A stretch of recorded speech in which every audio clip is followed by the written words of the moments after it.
He didn't hesitate. That was the part that would haunt every person in that ballroom for the rest of their lives. Not the act itself, but the absolute certainty with which Dorian Vescari reached up, unclasped the sovereign crest from around his wife's throat, and turned away from her without a single word. Seraphine didn't flinch.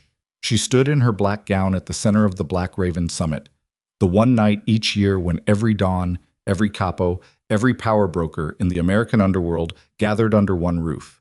And she watched her husband of 14 years cross the ballroom floor toward Livia Sorel. The woman was standing near the bar in a red dress that cost more than most men in that room made in a month, holding a champagne flute like she'd already won something.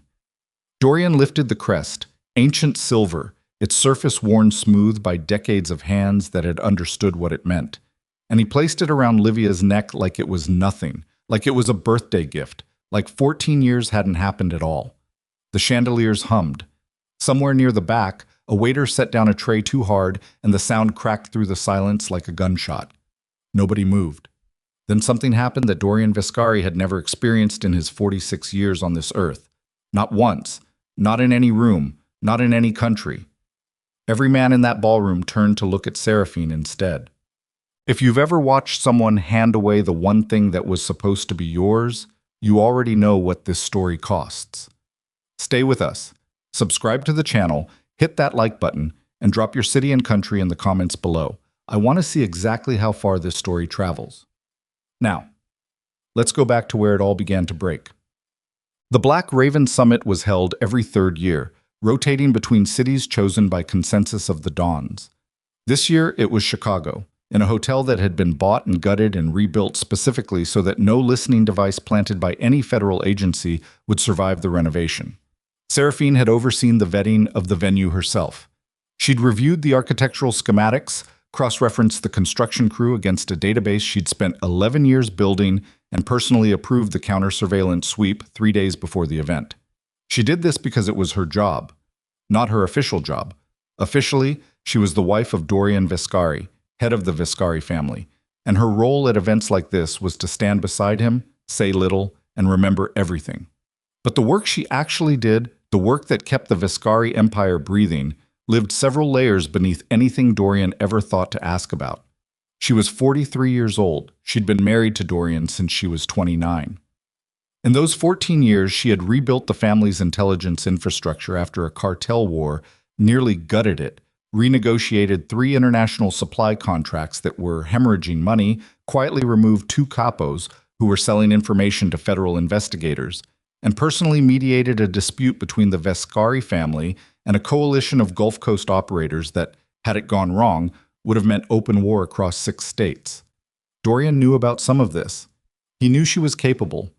He used the word capable the way men use it when they mean useful but unimpressive, as a compliment that carries a ceiling. What he didn't know, because he'd never thought to ask, was that the infrastructure Seraphine had rebuilt didn't answer to him. It answered to her, Psalm. She'd first noticed Livia Sorel approximately 8 months ago. Not because Dorian was careless, he was, in fact, meticulous about compartmentalization in his personal life, the same way he was meticulous about his suits and his handshakes, and the particular bourbon he drank at precisely 9 o'clock each evening. He genuinely believed he had kept it clean. But Seraphine had a woman named Daria Mel on retainer. Daria was 47, looked like a retired schoolteacher, and had spent 20 years doing financial intelligence work for a succession of clients who paid her not to have a last name on any document they filed. Daria noticed the pattern first: small withdrawals, a secondary phone account billed to a shell that traced back to a hospitality LLC Dorian had set up 4 years ago and forgotten about. She brought it to Seraphine in a manila folder, no fanfare, the way you hand someone a report that's going to change their life. Seraphine read it on a Tuesday morning. She drank her coffee. She set the folder on the kitchen counter and looked out the window at the garden for a long time. Then she said, "Pull everything you can on the woman. Don't touch the shell company. Don't let him know we looked." Daria left. Seraphine washed her coffee cup, dried it, and put it back in the cabinet. That was 8 months ago. In the months that followed, Seraphine learned that Livia Sorel was 31 years old, originally from New Orleans, and had arrived in Chicago 2 years prior with a background in event coordination and a social portfolio that was almost too clean. The kind of clean that suggested someone had spent money making it that way. She had no criminal record. She had a circle of friends who worked in high-end hospitality and private finance.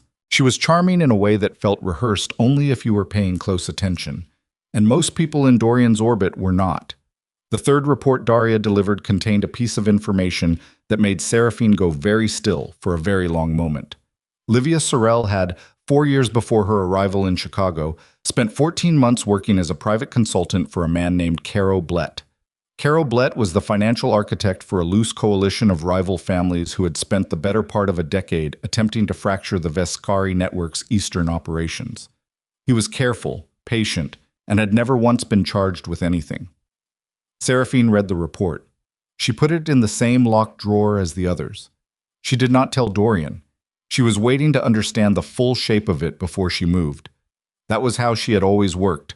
Not fast, not emotional, but complete. You didn't pull one thread until you could see where all the other threads led. What she hadn't anticipated was that Dorian would give the game away before she finished counting the threads. The night of the summit, she'd dressed carefully. The black gown was not an accident. Black communicated gravity at these events. And Seraphine had learned early that the way you entered a room full of dangerous men told them everything they needed to know about whether you understood the room. She wore the sovereign crest because it was expected of her as the head of household at a formal gathering of this magnitude. She wore it without thinking much about it, the same way she wore her wedding ring, not sentiment, just function. Dorian had been tense all week. She noticed it the way she noticed everything, quietly, cataloging it without comment. He'd been on the phone more than usual, in the study with the door closed, and twice she'd caught the particular set of his shoulders that meant he was working up to something he expected resistance on. She'd thought, watching him in the car on the way to the hotel, that she finally knew what the resistance was going to be about. She'd been right and wrong in the same breath. What happened at the bar, when Dorian crossed the room toward Livia Sorel, was this. Livia had been standing with two women from the Gallo family's hospitality circle, laughing at something, her champagne flute catching the light. When she saw Dorian coming toward her with purpose, she set the glass down. Her expression shifted. Not surprise, Seraphine noticed. Not surprise at all. Readiness. Dorian said something Seraphine couldn't hear from across the room. Whatever it was, Livia tilted her head and smiled at it, and then she let him lift the crest over her head and place it around her neck. She reached up and touched it with one hand, briefly, and in that gesture, in that one small, practiced gesture, Seraphine understood something that all the reports and all the timelines had been building toward. Livia Sorel had known this was going to happen tonight. She had been expecting it. She had dressed for it, had positioned herself for it, had arranged to be standing exactly where she was standing at exactly the right moment. The realization moved through Seraphine like cold water. This wasn't Dorian's plan. This was Livia's. The silence in the ballroom lasted approximately 12 seconds. Seraphine counted them. Then Vittore Can, the oldest Don in the room, a man who had been in this business since before Dorian Vescari's father was born, turned from the bar and walked to Seraphine. He was 78 years old, moved slowly, and said almost nothing at events like this as a rule. He stopped in front of her, looked at her face for a moment, and then inclined his head. It was a small gesture, barely visible, but in the language of this room, it was a cathedral. Within 30 seconds, 6 other men had done the same thing. Not to Livia, not to Dorian, to Seraphine. She didn't smile, she didn't react. She stood perfectly still and let it happen. And behind her eyes, she was calculating at a speed that would have frightened Dorian if he'd known she was capable of it. Dorian across the room saw the gestures. His face tightened. She watched him watch it happen, saw the confusion move into his expression, and then, underneath the confusion, something uglier. The first flicker of wounded pride trying to find somewhere to land. Livia saw it too. Her hand was still on the crest. She leaned close to Dorian and said something, and whatever she said made him look at Seraphine with an expression Seraphine had never seen on his face before. Not anger, not exactly, suspicion. They drove home in separate cars. Dorian's idea, he'd told her very quietly, in the corridor outside the ballroom, that he needed space to think. She'd said fine, she'd meant it. In her own car, with the partition up and the city moving past the windows, she called Daria. How fast can you get me everything on Caro Blett's current operational structure? She said. I have most of it already, Daria said. Then build me the map. I want to see who inside our network has been in contact with anyone connected to Blett in the last 18 months. Every contact, financial, communications, physical. That's going to take a few days. I know, Seraphine said. Start tonight. She ended the call. The car moved through the dark streets. Outside, Chicago was doing what Chicago does. Massive and indifferent, and completely unconcerned with the fact that somewhere inside its geography, an empire was beginning to fracture in ways its nominal leader hadn't yet noticed. Seraphine looked at her reflection in the window. Where the crest had rested against her throat, there was a faint mark on her skin.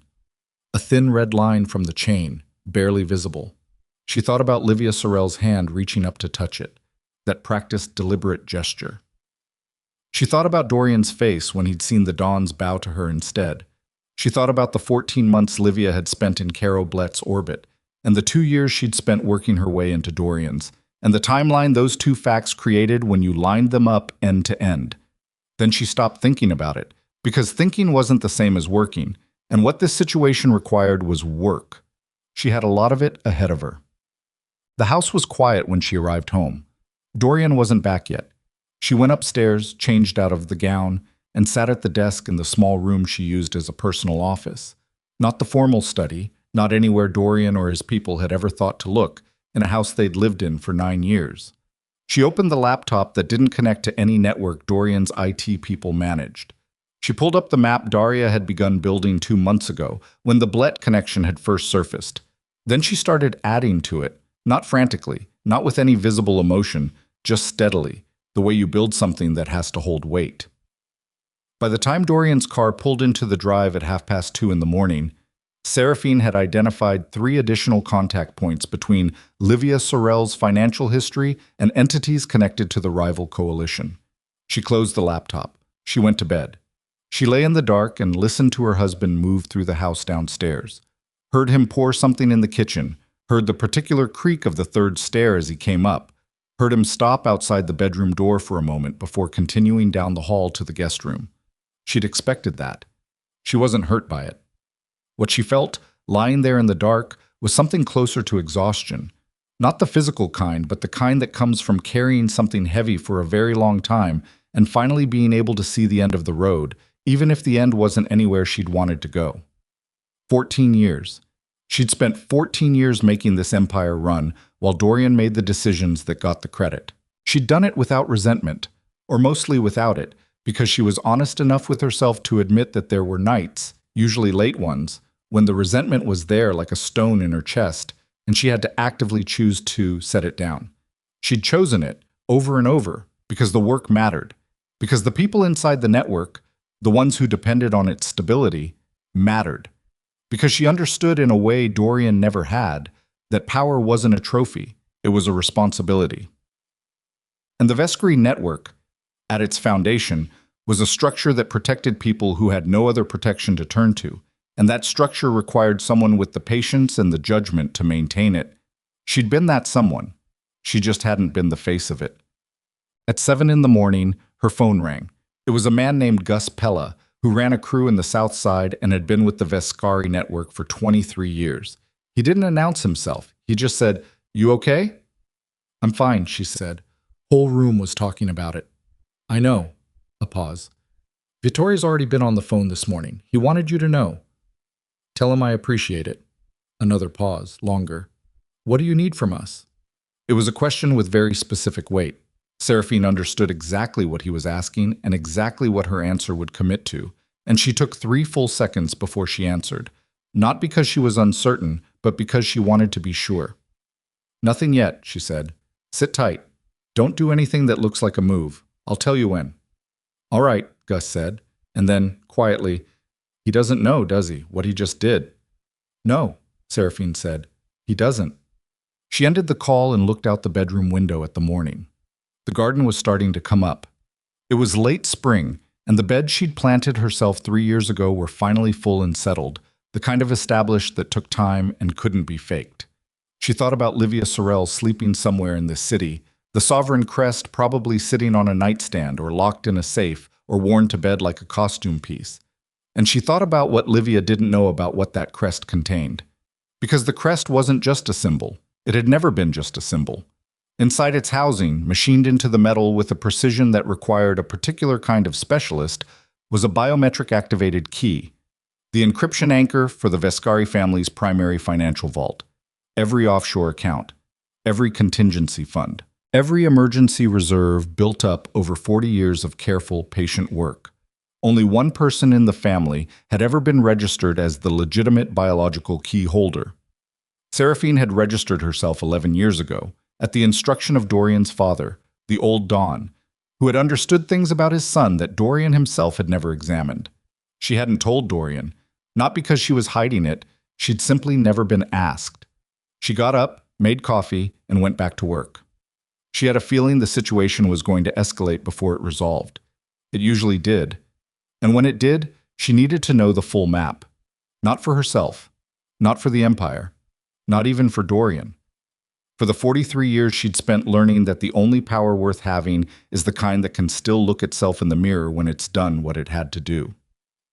The morning after the Black Raven summit, Dorian Vescari sat at the kitchen table in the main house and stared at a cup of coffee he hadn't touched in 40 minutes. He was not by nature a man who stared at things. He was a man who moved, who decided, who acted, and then dealt with whatever the action produced. Stillness made him uncomfortable in a way he'd never examined closely enough to name. But this morning the stillness had him, and the coffee was cold, and the house around him felt different in a way he couldn't locate precisely. Not louder, not quieter, just different, like a room where the furniture has been shifted 2 inches while you slept. Livia had called it 8. He hadn't answered. That surprised him. The not answering. He'd looked at the screen, seen her name, and felt something close to irritation, which was also not a feeling he'd expected to have about her this morning. Last night had been her idea, or at least she'd planted it carefully enough that by the time it took root in his mind, it felt like his own. He'd been proud of it, walking across that ballroom floor. He'd felt, for the first time in years, like a man making a choice entirely on his own terms. Then the room had looked at Seraphine. He pushed the coffee cup away and stood up. Through the kitchen window he could see the garden, full and green and settled, the kind of thing that took years of patience he'd never had the temperament for. Seraphine had planted most of it herself. He'd watched her do it once, on a Saturday, kneeling in the dirt in old clothes with no particular hurry about her. And he'd thought, watching her, that he didn't entirely understand his wife. He'd filed that thought and moved on. He was beginning to think that filing it had been a mistake. He heard her on the stairs before he saw her. Her step was even, unhurried. She came into the kitchen in dark slacks and a gray shirt, her hair pulled back, looking like a woman who had slept adequately and had a full day of work ahead. She went to the coffee maker without looking at him and poured a cup.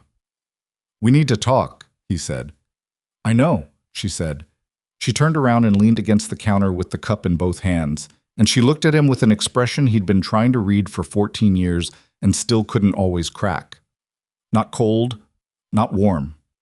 Precise, maybe. Like a person who is giving you their complete attention and reserving their complete judgment at the same time. "Last night," he started, "was a public humiliation," she said. Not with heat, just with the flat accuracy of someone stating a measurement. In front of every family we work with. In front of Vitor Can, who has been doing business with this name for longer than either of us has been alive. "Seraphine, I'm not finished." She didn't raise her voice. She didn't need to. "I'm not going to tell you what you did to our marriage.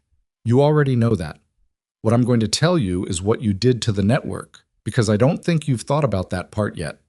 He felt the irritation spike. "I know exactly what You placed a symbol of operational authority around the neck of a woman nobody in that room has vetted." She set the coffee cup down on the counter behind her.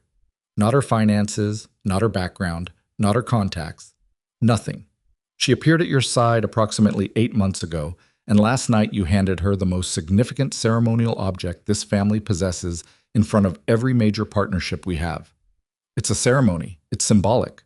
It's the sovereign crest," she said, "and every man in that room knows exactly what it is." The silence between them had texture. Dorian could feel the shape of the argument he wanted to have, about autonomy, about his right to make decisions about his own household, about the fact that she was his wife, not his advisor, not his capo. And he could also feel underneath that argument something less comfortable. Something that sounded, if he was honest, a lot like the question of whether she might be right. "The men in that room," he said, "will fall in line. They always do." Seraphine looked at him for a moment. Just looked at him. Then she picked up her coffee and walked out of the kitchen. He stood there in the silence she left behind and told himself she was being dramatic. He almost believed it. By noon, 3 things had happened that he hadn't expected. The first was a call from his capo in the Eastern District, a man named Ferris Holt, who reported without preamble that 3 of his crew leads had failed to check in that morning. Not unusual on its own. Men had bad days, bad nights, phones ran out of battery. But all 3 on the same morning, the morning after the summit, was a pattern. "Find them," Dorian said. "Working on it," Ferris said, and his voice had something in it that Dorian didn't like. A careful neutrality, the kind that meant the man was choosing his words. The second thing was an email from the accountant who managed the primary operating accounts, a man named Theo Maris, who had been with the family for 11 years and communicated in the particular dry shorthand of someone who has spent his career making sure his words could not be used as evidence. The email said, in effect, that 2 of the routine transfer authorizations from the previous week had returned errors he couldn't explain, and that the account structures seemed to have undergone some kind of access modification he hadn't initiated. Dorian stared at that email for a long time. Then he forwarded it to his IT security man and told him to find out what had happened. The third thing was that Livia called again, and this time he answered. "You've been avoiding me," she said. "I've been thinking," he said, "about last night." "About last night?" A pause. He could hear her breathing, could picture her wherever she was. She had an apartment on the north side that he'd set up for her, clean and expensive, the kind of place that communicated taste without announcing money. "Dorian," she said, and her voice had a particular quality that he'd learned to respond to. Warm, certain, the voice of a woman who understood you better than most. "What happened last night was exactly what we talked about. You made a decision. The room reacted. That's going to happen. You knew it would." "The room didn't react the way I expected." "They looked at Seraphine." "Yes." "Because they're used to her," Livia said. "Because she's been managing them, managing their access to you for years. That's what she does. She makes herself indispensable so that any move you make without her looks like a disruption. That's not loyalty, Dorian. That's control." He didn't say anything. "The accounts," she said. "Have you heard from Theo yet?" He went still. "How do you know about the accounts?" "Because I know how she works," Livia said. "I've been watching her work on you for 8 months. The moment you made a move she didn't sanction, she started pulling levers. That's what the account errors are. That's what the crew leads not checking in is. She's sending you a message." The chill that moved through him was specific and located. He hadn't told Livia about the crew leads. He hadn't told her about Ferris Holt's call. He noticed that he'd noticed this, and then he set it aside, because Livia was still talking, and what she was saying was landing in places that were already tender. "She's not protecting the Empire," Livia said. "She's protecting her position in it. There's a difference, and it took me a long time to see it. But once you see it, you can't unsee it. She built all of this infrastructure not for you, for herself, so that the moment you stepped out of line, she could remind you who's actually holding the wheel." Dorian was quiet for a long moment. Outside his study window, the city moved past in its ordinary afternoon way, entirely indifferent to the particular pressure building behind his eyes. "What do you think I should do?" he said. "I think," Livia said carefully, "that you need to get access to whatever structure she built. And I think the only way to do that is to make her understand that the old arrangement is finished." He found Seraphine in the small room she used as a personal office on the 2nd floor, a room he'd always thought of as hers in the abstract way you think of a space a person uses without ever thinking hard about what they use it for. The door was open. She was at the desk, not a laptop this time, just paper, actual paper, a yellow legal pad covered in handwriting he'd never learned to read quickly because it was dense and deliberate and not meant for him. She looked up when he came in but didn't say anything. "I need the access protocols," he said, "for the intelligence network, the full infrastructure." She put the pen down on the pad slowly. "Why?" "Because I'm the head of this family and I'm asking." "You've been the head of this family for 6 years," she said. You've never asked for that before. I'm asking now. She looked at him steadily. Dorian, whatever she told you on that call, don't. The word came out harder than he intended. Don't do that. Don't make this about her. This is about me asking for information about my own network. Your network, she said, not challenging him exactly, just repeating the word with a quality that made him hear it differently. Yes, he said. My network. She picked up the pen again. I'll put together a summary document. You'll have it by the end of the week. I want it today. You'll have a summary by end of week, she said again, same tone, same pace, and turned back to the legal pad. He stood in the doorway for a moment, looking at the back of her head, at the composed set of her shoulders, at the completely ordinary way she was dismissing him, and the anger that had been building since the night before finally had somewhere to put itself. She said, you've been running this network for yourself, he said, not for the family, for yourself. Seraphine's pen stopped moving. She said the infrastructure you built answers to you, not to me, that you designed it that way deliberately. Very slowly, Seraphine set the pen down again. She turned around in her chair and looked at him, and her face had changed. Not to anger, nothing as readable as that. Something quieter and more serious. Something that looked underneath everything else, like grief. You believe her, Seraphine said. It wasn't a question. He didn't answer it as one. I want the access protocols, he said, and I want them today.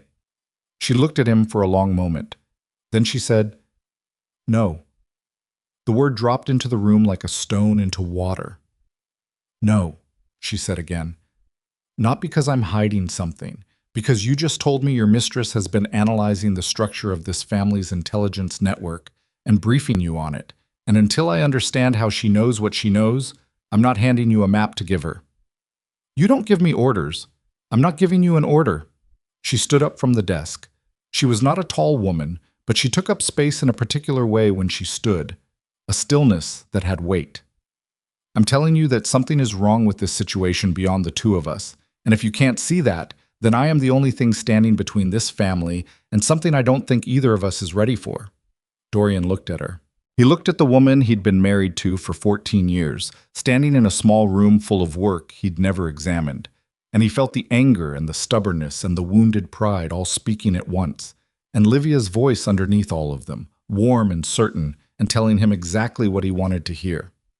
You're confined to this estate, he said, until I figure out what's actually going on. You don't leave. You don't make calls. You don't contact anyone in the network. He heard himself say it. He heard how it sounded. He waited for her to react. She didn't. She sat back down in her chair. She picked up her pen. All right, she said quietly. That's it? All right? She looked up at him one more time. You're going to need me soon, Dorian. When you do, I'll be here. A beat. That's always been the difference between us. He left the room. He pulled the door shut behind him, and the click of the latch was very quiet and very final in the hallway. He went downstairs. He called Livia. He told her Seraphine was confined to the estate and that he needed her help finding a way into the intelligence network's access structure. He heard the sound Livia made on the other end of the line, and he told himself it was relief. It took 48 hours for Ferris Holt to locate the 3 missing crew leads. They weren't hiding. They were in a private room above a restaurant in Bridgeport that the Vescary network had been using as an informal meeting point for years. And when Ferris found them, they were with 8 other men from 3 different branches of the organization. Not plotting, not moving against anything, just gathered, waiting. One of them, a man named Castle, who had run collections for the West Side for 16 years, told Ferris, "We're waiting for word from Seraphine." Ferris relayed this to Dorian word for word, because Ferris Holt was a man who had survived 20 years in this business by knowing exactly when to be accurate and exactly when to be careful. And this was a moment that required both. Dorian's response was to tell Ferris to inform the men that Seraphine Vescari was not in a position to give orders, and that any directive coming from her should be considered unauthorized. Ferris was quiet for a moment. Then he said, "You want me to tell them that?" "Yes." Another pause. "All right," Ferris said, and his voice had that careful neutrality again, the kind that meant he was going to deliver the message and absolutely nothing else, and whatever happened after was going to be on someone else's account. What happened after was that the men left the restaurant and dispersed. They didn't go back to their posts. They didn't report in. They just dispersed like smoke into the city. Meanwhile, the account errors multiplied. Theo Maris sent 3 more emails in the same dry shorthand, each one describing a different set of access failures across different parts of the financial structure. The IT security man reported that the modifications to the account structures appeared to be automated, triggered not by a direct action, but by a condition, something that had been set up in the architecture years ago and had now activated. He couldn't tell what the condition was. He said carefully that he would need access to the original architecture to understand it. Get it, Dorian said. I don't have access to the original architecture, the IT man said. Then get access. A long pause. Mr. Vescari, I've been running your network security for 4 years. I can tell you that whoever built the original structure built it so that only one person can authorize access to its own foundation. I don't have that authorization. I don't think you do either. Dorian ended the call without responding. He sat in his study for a long time in the specific kind of silence that follows. The moment you realize the ground you've been standing on is not the ground you thought it was. His phone rang. He looked at the screen. Gus Pella. He let it ring. It rang again 20 minutes later. Vittore Can's number, which had never called his personal phone before. Only the family's formal line, always through a secretary, always with 24 hours notice. Just the number sitting there on his screen like an accusation. He let it ring. Livia arrived at the estate at 6 in the evening. He hadn't invited her. She'd simply appeared, the way she'd been doing for months, moving through his life as if she'd always had the door code. She was wearing the sovereign crest, and in the evening light of the front hall, it looked wrong on her, in a way he was only beginning to let himself see. Not because she wasn't beautiful, not because she didn't carry herself well, but because the crest had a weight to it, a particular gravity, and on her it sat like something borrowed. The accounts, she said immediately. Tell me what's happening. Multiple access failures across the operating structure, he said. Automated. We can't identify the trigger. Can your IT people override it? Not without the original architecture authorization. She was quiet for a moment. Her hand went to the crest, touching it the same way he'd seen her touch it at the summit. That brief, deliberate contact that he'd thought at the time was nervousness. He was revising that reading now. The crest, she said. You said it's the ceremonial symbol of authority. Is it anything else? Like what? Like a key, she said. Like an access point. Is there anything built into it? He looked at her. Why would you think that? She met his eyes. Because I've been doing research on the family's history, on how the crest has functioned in past transitions of power. A pause. I think there might be more to it than ceremony. I think Seraphine might know what that is. Dorian thought about Seraphine, upstairs in the small room with the yellow legal pad, writing in handwriting he'd never learned to read. He thought about 14 years. He thought about the way she'd looked at him when he'd said she was confined to the estate. Not surprised, not hurt, prepared. She knows, he said. Then we need to talk to her, Livia said. We need her to tell us how to activate whatever the crest accesses. She won't. She will, Livia said, if you make clear that her cooperation is not optional.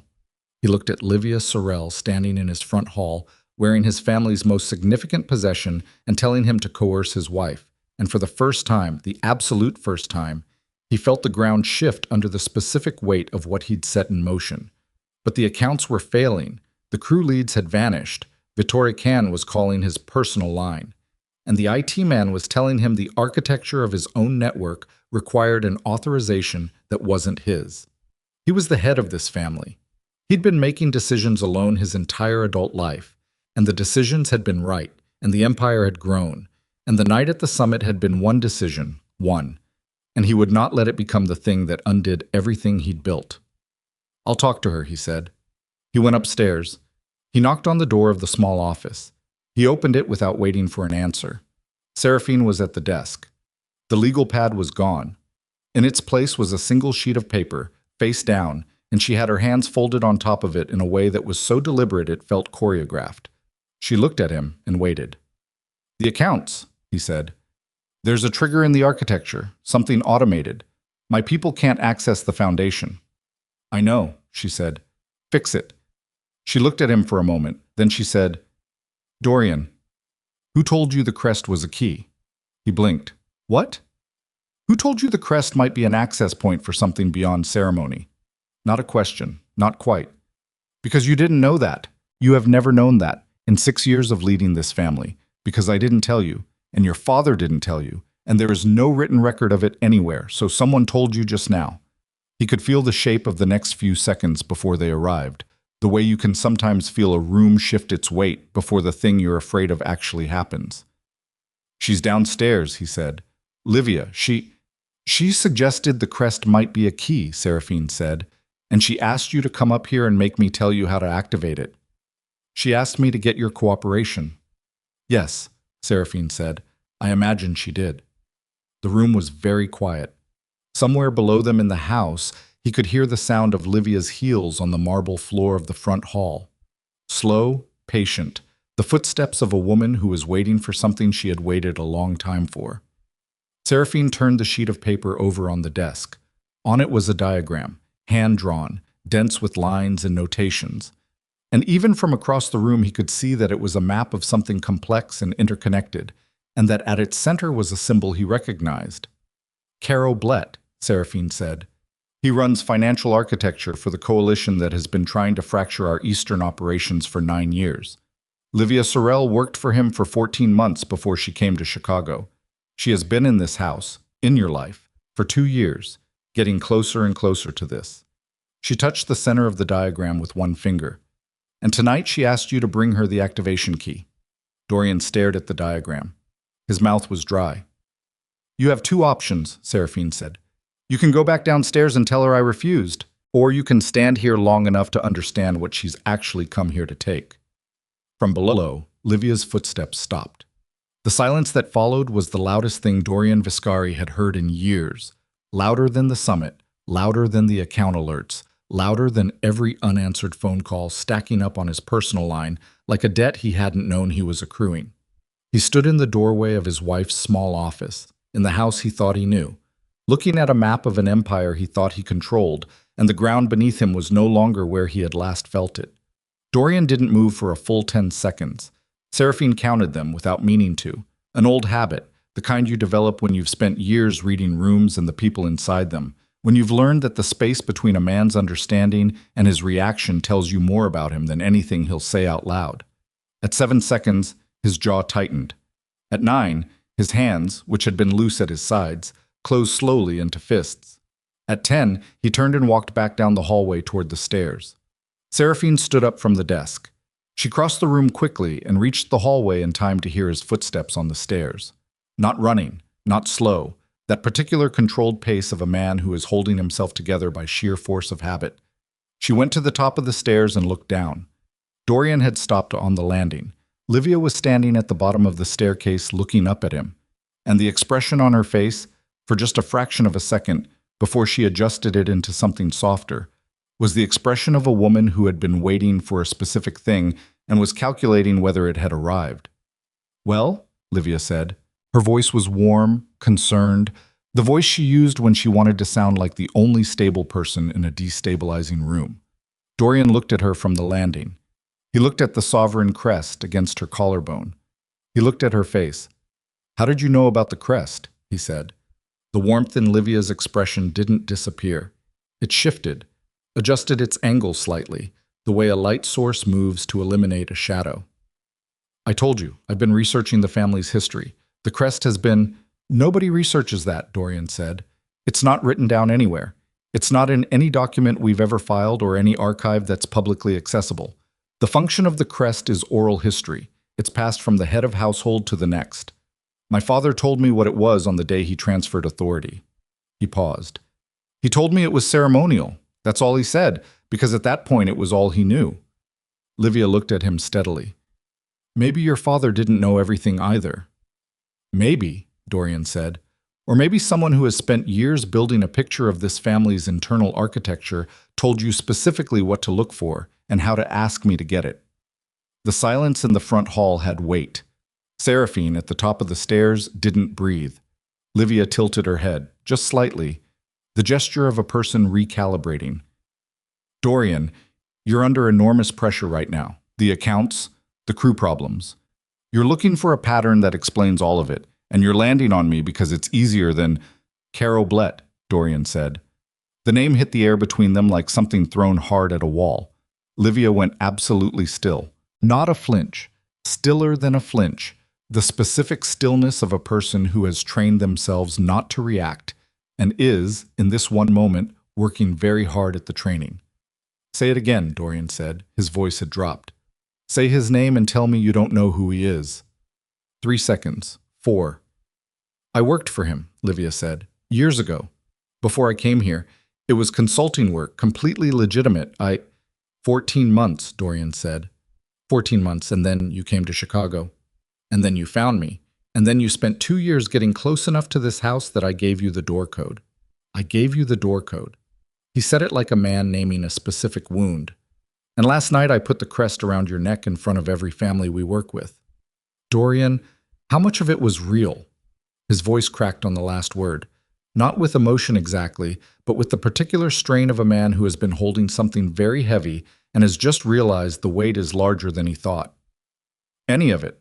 Was any of it real? Livia looked at him for a long moment. And then she did something Seraphine hadn't expected, hadn't factored into any version of this she'd modeled in the quiet hours of the last 8 months. She smiled. Not warmly. Not the adjusted, calibrated warmth she'd been using since she walked through the door. Something else. Something that didn't have any warmth in it at all. You're smarter than they thought you'd be, she said. I want you to know that. The timeline they gave me assumed 6 months. You gave me almost 2 years before you started asking the right questions. She touched the crest with one hand. Not the brief, practiced touch from the summit, but something deliberate. Proprietary. That's not nothing. The front hall went so quiet that Seraphine could hear the sound of her own pulse. Dorian stared at the woman at the bottom of his staircase. The woman who had been in his house, his bed, his confidence, for 2 years. The woman whose name he'd said in a room full of the most dangerous people in the country, like it was a declaration. Get out, he said. I don't think so, Livia said. Not yet. And then the front door opened. There were 4 of them. They came in without hurry, without noise, with the specific economy of a movement that belongs to men who do this professionally and have done it enough times that the adrenaline has long since been replaced by something more efficient. 2 went immediately to the ground floor rooms. One positioned himself at the base of the stairs. The 4th stood beside Livia and looked up at Dorian on the landing with an expression of complete professional neutrality. Seraphine recognized one of them. His name was Trent Albo. He'd worked for the Vescari family for 3 years before disappearing from the payroll 18 months ago. Quietly. With a story about a family situation in another city that nobody had pushed hard on. She'd flagged the departure in her records but not escalated it, because at the time she'd had no reason to connect it to anything larger. She was connecting it now. The crest, Livia said, looking up at Dorian. I need to know how to activate the vault access, the biometric mechanism. She hadn't raised her voice. She was speaking with the matter-of-fact patience of a woman at a business meeting. Your wife knows. So here's what's going to happen. You're going to bring her downstairs, and we're going to have a conversation about how this transition proceeds. Transition, Dorian repeated. The Vescari network is being absorbed, Livia said. The Eastern operations, the financial infrastructure, the allied accounts, all of it. It's been planned for 4 years. Last night was the last piece, establishing the crest's new bearer in front of witnesses. The only thing left is the vault. She paused. I'd prefer to do this cleanly. Caro would prefer it clean. There's an offer on the table for both of you if you cooperate. Dorian looked at Trent Albo. Trent Albo looked back at him with that professional neutrality, and Dorian understood, looking at him, that the man's loyalty had been purchased a long time ago, and that no argument available to him in the next 30 seconds was going to change that. He looked up the stairs. At Seraphine. She was already moving. She didn't run. Running would have told the man at the base of the stairs that she was afraid, and she needed the 2 seconds that his uncertainty about her intentions would buy her. She walked quickly and deliberately back down the hallway to the small office, pushed the door shut, and turned the lock. It was a standard interior lock. It would buy her 45 seconds if she was lucky. She went to the desk. The diagram was still on it. She flipped it over, pulled the bottom drawer open, and retrieved the phone that wasn't registered to any account connected to the estate. A separate device she'd maintained on a separate network specifically for moments she'd hoped would never come. She had 5 contacts loaded on it. She called the first. Gus Pella answered on the second ring. "They're in the house," she said. 4 of them that I can see. Livia's people. They're going to try to take the vault access. Where are you? Second floor. I have maybe a minute. Seraphine. His voice was tight. The accounts... We've been locked out of 3 of the operating structures in the last hour. It's not just the estate. I know. It's coordinated. Gus, I need you to activate the contingency protocol, the one from the March meeting. A pause. That's a significant move. Yes, she said. It is. All right, he said. It's activated. She ended the call. From outside the office door, she could hear footsteps in the hallway. Unhurried, measured, someone who knew they had time and was not particularly concerned about her ability to change that. She thought about what she had and what she didn't. She didn't have physical protection, not in this room, not in this moment. She didn't have Dorian, who was on the landing with a gun implied in his immediate vicinity. She didn't have time to reach the secondary communication hub 3 floors down in the estate's utility level, which was where the hard infrastructure lived. What she had was 11 years of architecture that nobody in this house understood except her. The footsteps stopped outside the door. A knock. Unhurried, almost polite. Mrs. Vescari. It was Trent Albo's voice. Nobody wants this to be difficult. She put the phone in her pocket. She looked at the diagram on the desk. Then she picked it up and folded it into quarters and put that in her pocket too. I'm going to open the door, she said. I want to speak to Livia directly. A pause. All right, Albo said. She unlocked the door and opened it. Albo was standing in the hallway with his hands loose at his sides and the careful, watchful stillness of a man ready to move in any direction. He looked at her face, then at her hands, then back at her face. Downstairs, he said. She went downstairs. In the front hall, Dorian was standing near the wall with the second man a few feet behind him, not touching him, not restraining him, but present in a way that communicated the situation clearly. He looked at Seraphine when she came down the stairs, and his face was doing something complicated. Not fear exactly. Something closer to the expression of a man standing in a room he thought he knew, looking at the walls and realizing they are a different material than he believed. Livia was standing in the center of the hall. She'd taken her coat off. The sovereign crest caught the light from the chandelier above. Good, Livia said. Let's be efficient about this. What do you actually want? Seraphine said. The vault, Livia said. The biometric access. You activate it, you transfer authorization to the new key holder, me, in this case, and the coalition takes over the financial structure without destroying it. The network stays intact. People keep their positions. This is an acquisition, not a demolition. An acquisition, Seraphine said. Caro is reasonable. The families he represents are reasonable. They don't want to burn what they're taking. They want to run it. Seraphine looked at her steadily. And if I don't cooperate? Livia's expression didn't change. Then we use less pleasant methods to separate the vault access from the crest, and the financial structure gets damaged in the process. And a lot of people who've spent years building something lose it in a way that's significantly messier than it needed to be. She paused. It's a business decision. I'd recommend making it like one. Seraphine looked at the crest. She looked at Livia's hand resting near it. She thought about Caro Blett and 14 months and 2 years, and the 4 men currently occupying her house. She thought about the contingency protocol she'd just activated, and what it did, and how long it took. She needed time, not much, but some. I want to understand the terms, she said. Specifically, who retains operational authority over the Eastern accounts? What happens to the crew structures? Whether the Allied mediators keep their... Seraphine, Dorian's voice from across the room. Quiet. Strained. Don't. She looked at him. Don't negotiate with her, he said. Don't. He stopped. His jaw worked. I'm sorry. I need you to know that before anything else happens. I'm sorry. The front hall was very quiet. Livia glanced at Dorian with an expression of brief, dismissive contempt, the first genuinely unguarded thing Seraphine had seen on her face, and then looked back at Seraphine. The apology is touching. The terms are what I outlined.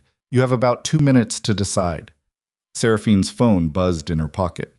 She didn't reach for it, but Livia's did. Livia looked at her screen.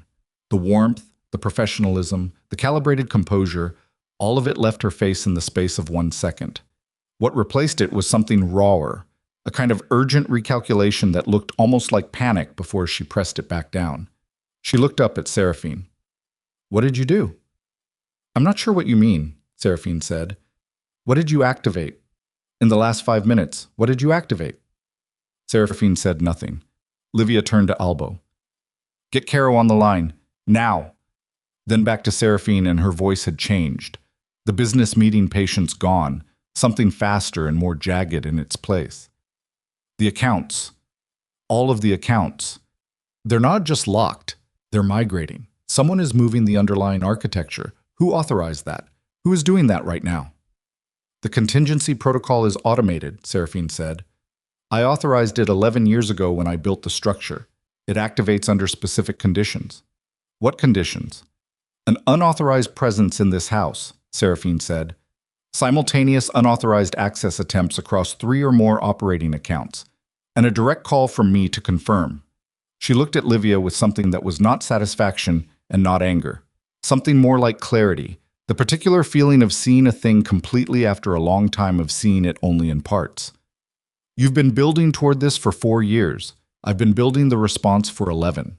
Livia stared at her. Then she crossed the floor in 4 steps and grabbed Seraphine's arm above the elbow, hard, with the grip of a woman who has dropped every pretense. Stop it. Stop the migration. Whatever is moving right now, stop it. I can't, Seraphine said. It's automated. The only way to halt it is the biometric key. Then use it. Use it right now. The biometric key halts the migration and locks the structure permanently to the authenticated holder.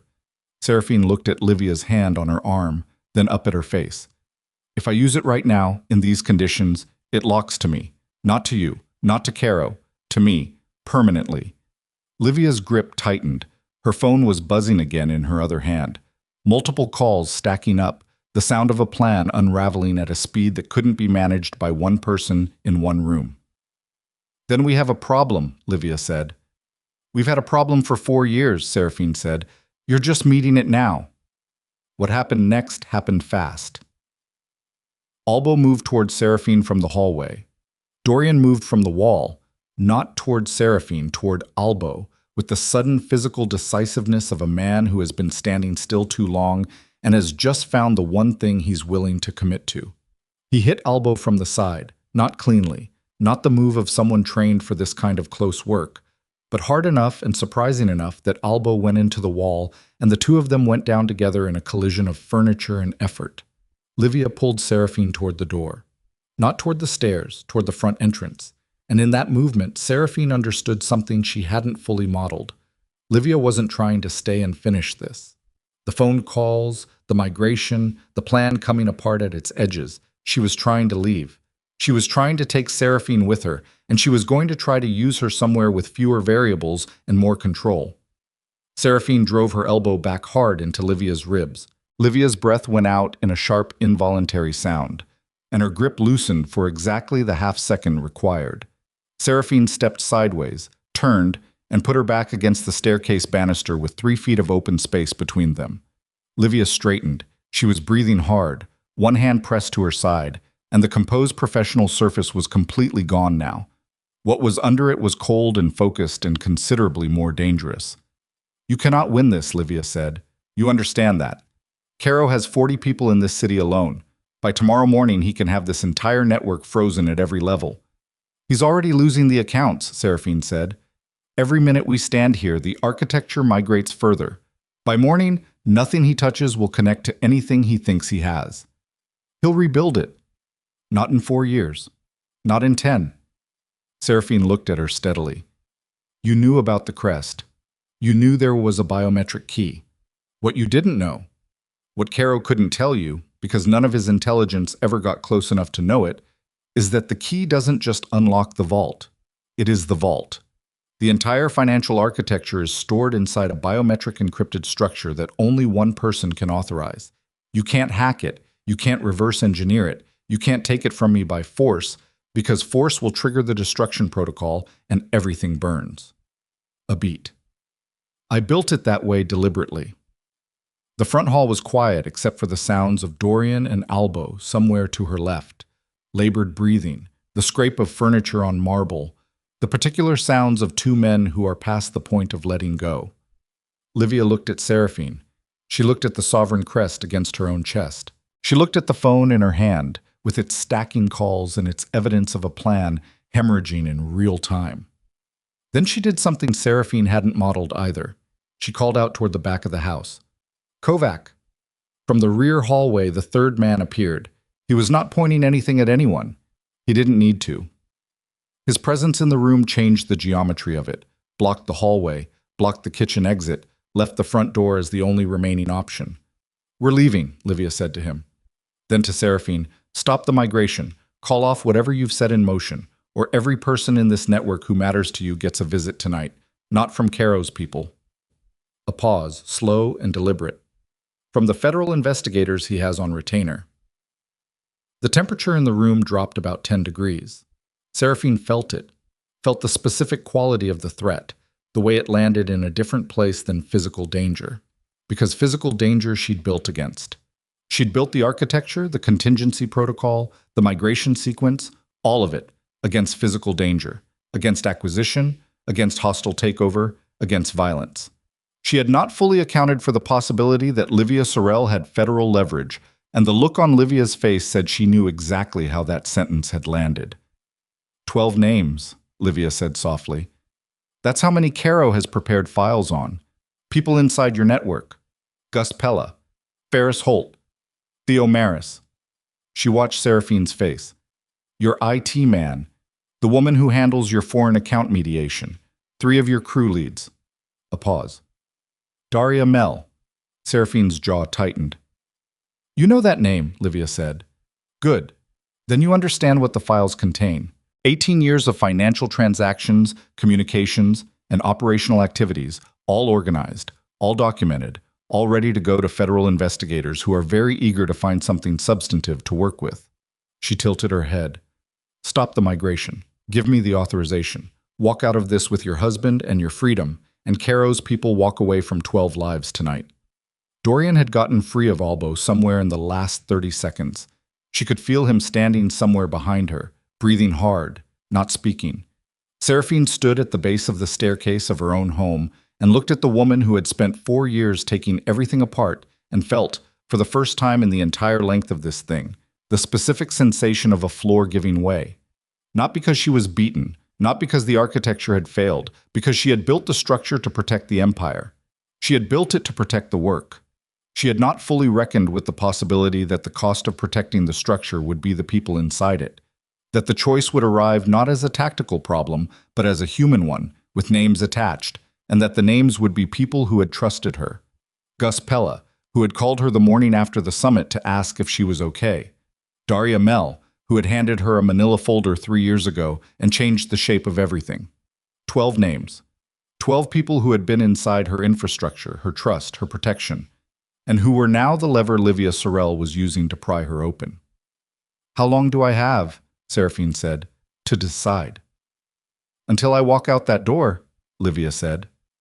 Seraphine looked at the sovereign crest against Livia's chest. She thought about the biometric mechanism inside it, the vault it accessed, the architecture it anchored. She thought about what using it in this room, in these conditions, would and wouldn't accomplish. She thought about the contingency protocol, already activated, already running, the migration already in motion at a speed that would, within 4 hours, have moved everything to a structure that Caro Blett had no map for. 4 hours. She didn't have 4 hours. She looked at Dorian. He was standing near the wall, his shirt torn at the collar from the struggle with Albo, his face carrying the specific exhaustion of a man who has arrived at the truth of a situation several hours after he should have and is now fully inside the consequences of that delay. He was looking at her with an expression she hadn't seen on him in years. Not the pride, not the authority, not the wounded ego that Livia had played like an instrument, just, I'm sorry. Tell me what to do. It wasn't enough. It wasn't even close to enough. But it was real, and it was the first real thing she'd gotten from him in longer than she could cleanly remember. She turned back to Livia. "Here's what you're going to do," she said. "You're going to give me 48 hours. You're going to let Caro's federal contacts sit on those files for 48 hours. And in exchange, I'll pause the migration." "Pause it," Livia said. "Not stop it." "Pause it," Seraphine confirmed. 48 hours. Then we meet again, all parties, and we negotiate what happens to the network structure in terms that don't involve federal leverage and people in handcuffs." Livia looked at her for a long moment. Her phone buzzed again. She didn't look at it. "Caro won't agree to 48 hours, she said.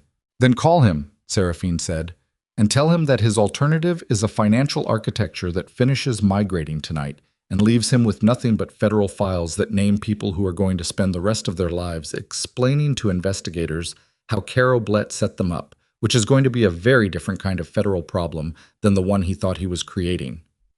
Silence. Livia's phone buzzed a third time. She answered it. She turned slightly away and her voice dropped, and the conversation was short and had the terse, truncated quality of two people making a decision under time pressure. When she hung up, she looked at Seraphine with an expression that was not admiration and not respect, but was something adjacent to both. The expression of a professional encountering a problem they hadn't fully mapped. 48 hours, Livia said. The migration pauses. The files sit.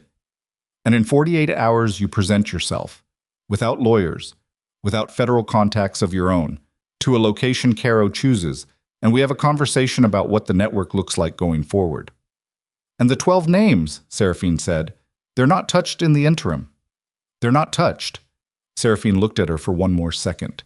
Then she took her phone from her pocket, opened the migration interface, a simple 3-character code on a screen that looked like a standard calendar application, and paused the sequence. Livia watched the phone. She looked at her own screen, nodded once. 48 hours, she said. Then she looked at Dorian. "Get your house in order." She looked back at Seraphine. "Both of you." She walked to the door. Kovac followed. From somewhere toward the back of the house, the other two men materialized and followed without a word. The front door closed. The house was quiet. Dorian and Seraphine stood in the front hall of the estate they'd lived in for 9 years. In the wreckage of an evening that had started 2 days ago in a ballroom with crystal chandeliers, and the silence between them was the kind that has too much in it to name. 48 hours, Dorian said finally. His voice was rough. "What happens in 48 hours? Seraphine looked at the door Livia had walked through. She thought about Caro Blett choosing a location. She thought about walking into that room without lawyers, without the migration running, with 12 names held hostage and a man on the other side of the table who had spent 4 years building toward this moment. She thought about what she was actually going to do in 48 hours, which was not what she had just agreed to. "Everything," she said. She walked past Dorian toward the stairs. She had a phone call to make, and then another one, and then she needed to reach a person whose name she hadn't said out loud in 3 years. A person who had once told her, in a different city under different circumstances, that if she ever needed the kind of help that couldn't be asked for in a room with other people in it, she should call the number he'd written on the back of a business card she'd kept in the lining of a coat she'd never thrown away. She went upstairs. She found the coat in the back of the closet. She checked the lining. The card was still there. The name on the card was Marcus Vell. Seraphine hadn't spoken to him in 3 years, 2 months, and approximately 11 days, which she knew not because she'd been counting, but because the last time she'd seen him had been at the funeral of the old Don, Dorian's father. And she remembered the specific quality of the October light that afternoon, and the way Marcus had pressed the card into her hand during the reception without looking at her directly, and said quietly, "If it ever comes apart, not before." She called the number at 11:47 at night. He answered on the first ring, which told her he'd been expecting her call, which told her he'd been monitoring the situation, which told her the situation was more visible from the outside than she'd thought. "Seraphine," he said. "I need the hall," she said. 48 hours. Can you get it?" A pause. "The Hall of Founders hasn't been used for an emergency convening in 19 years. I know. The Dons will want to know why. Tell them Livia Sorel is wearing the Sovereign Crest and Caro Blett has federal files on 12 people inside the network," she said. "That should be sufficient." A longer pause. She could hear him breathing, could hear the particular quality of a man doing fast calculations on a problem with significant weight. It'll take me 20 hours to get confirmations from everyone who matters. You have 18, she said. I need 2 hours on the other end to get there and set up. Set up what? Evidence, she said. Enough that nobody leaves that room with questions. A pause. How long have you been building it? Long enough, she said. All right, Marcus said, and then, Seraphine, when this is done, we can talk, she said. Not before. She ended the call. She sat on the edge of the bed in the dark room and pressed the phone against her knee and took 3 slow breaths, the kind that are not about calming down but about recalibrating, setting the emotional register aside and moving into the operational one, which was the only register that was going to be useful for the next 18 hours. Then she got up, went to the door, and found Dorian sitting on the floor in the hallway with his back against the wall and his knees up, looking like a man who has run out of places to put himself. He looked up at her. He didn't say anything. Get up, she said. I need you functional. He got up. He followed her downstairs to the kitchen without asking why, which was new, and she noted it without commenting on it. She put the kettle on. She sat at the table and looked at him across it. Tell me everything Livia told you, about the network, about what she claimed I was doing, every specific thing she said. He told her. It took 20 minutes and he was thorough. She'd give him that. Whatever else she couldn't give him right now. He had a good memory for specifics when the situation demanded it, always had, and he went through it carefully, and she listened and asked questions and took notes on a pad she kept in the kitchen drawer. And by the end of it, she had a clearer picture of exactly how much of the network's internal structure Livia had mapped, and more importantly, how she'd mapped it. She knew about Daria, Seraphine said. She named her specifically. Yes. Daria has never been in a room with anyone connected to Caro Blett. Her name doesn't appear in any document that's ever crossed the family's formal accounts. She looked at the notepad, which means Livia had access to something internal, something from inside our own communications. Dorian was quiet for a moment. How long? I don't know yet. That's what I need to find out.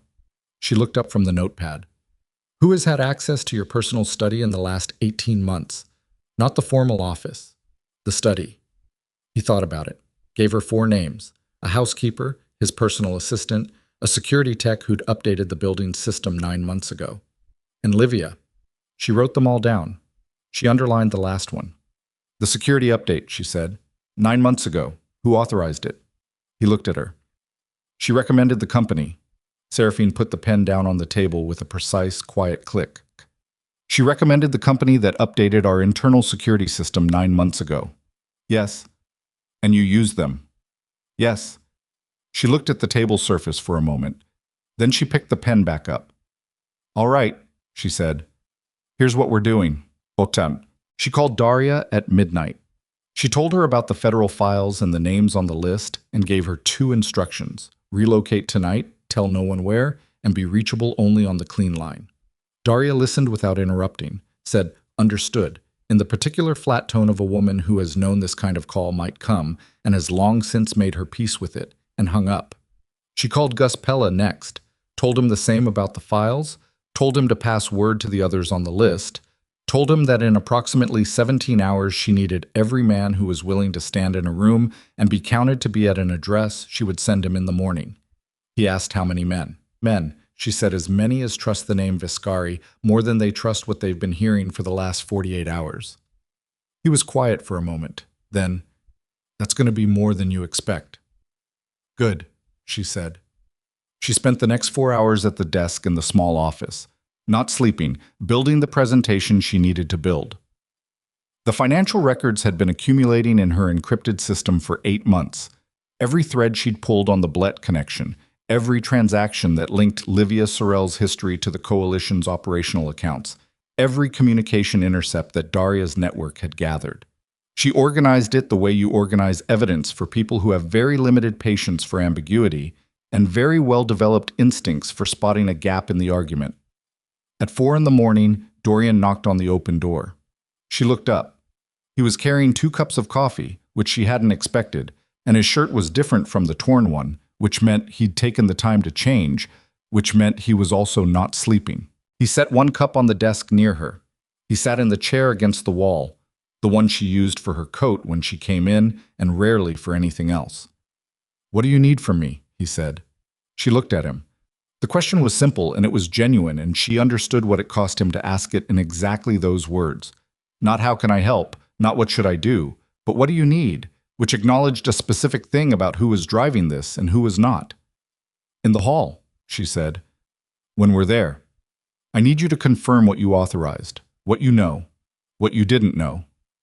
A beat. "Honestly, even the parts that are difficult." "All of it," he said. "All of it." He looked at the cup in his hands. "They're going to lose a lot of respect for me." "Yes," she said. "They are." He nodded. Slowly, the nod of a man accepting a weight that is accurately measured. "All right." She turned back to the screen. After a moment, she said without looking up, "The coffee's good." It was the smallest possible thing. He understood it was not forgiveness. He seemed to understand it was the only thing available right now, and he took it. At 6 in the morning, her phone showed a message from Marcus Vell. 4 words. Hall confirmed. 20 hours. She had 18 left. At 9, she received a different kind of message. This one through a channel she hadn't expected, from a number she didn't recognize, and it contained 12 words that changed the temperature of every plan she'd made in the last 10 hours. "Livia knows about the hall. Meeting location changed. You come alone." She stared at it for a long time. Then she called Marcus. "Did you contact anyone outside your direct circle about the hall?" "No," he said immediately. 4 people know. All confirmed."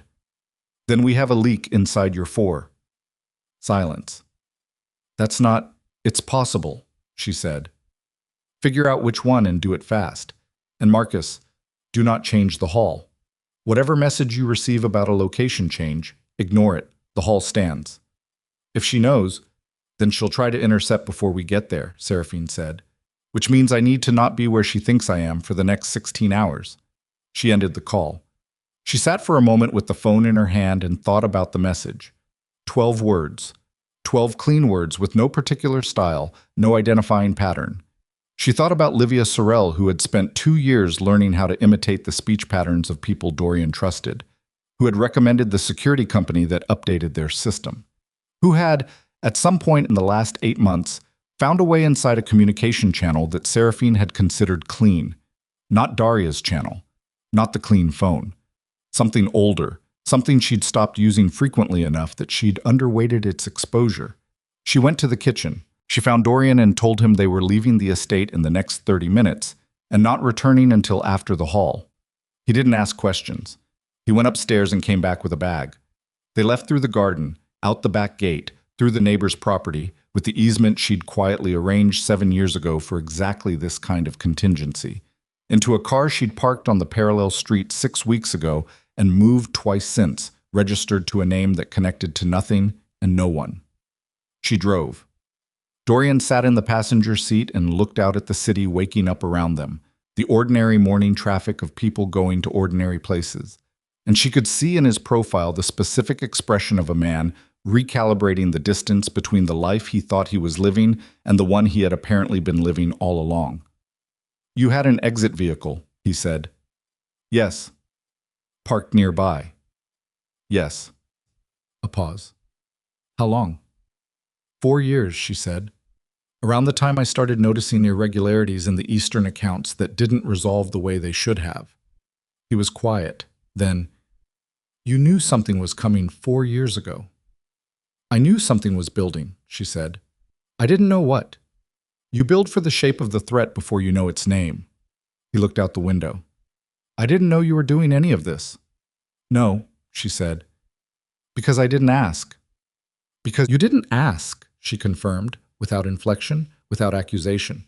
Just the fact of it, sitting between them in the car, like the particular kind of truth that doesn't need decoration. She drove them to a property in a neighborhood 40 minutes from the estate, a townhouse she'd maintained under the same kind of arrangement as the car, used infrequently, never discussed. Inside it was spare and clean, and had a second desk with a second system, and she sat up there and kept working while Dorian sat in the kitchen and drank the coffee he made himself and didn't get in her way. At 2 in the afternoon, Gus Pella sent a count, 41 men willing to stand in the hall. At 3, Marcus confirmed the leak in his circle. His assistant, a young man who'd been recruited by Caro's people 8 months ago, who had already been removed from any further access. At 4, her clean phone rang with a number she didn't recognize, and she answered it because unknown numbers on the clean phone were filtered through a layer that should have made them impossible unless the caller knew the protocol. Mrs. Vescari, a man's voice. Unhurried, certain, the voice of someone accustomed to the particular power of making other people wait.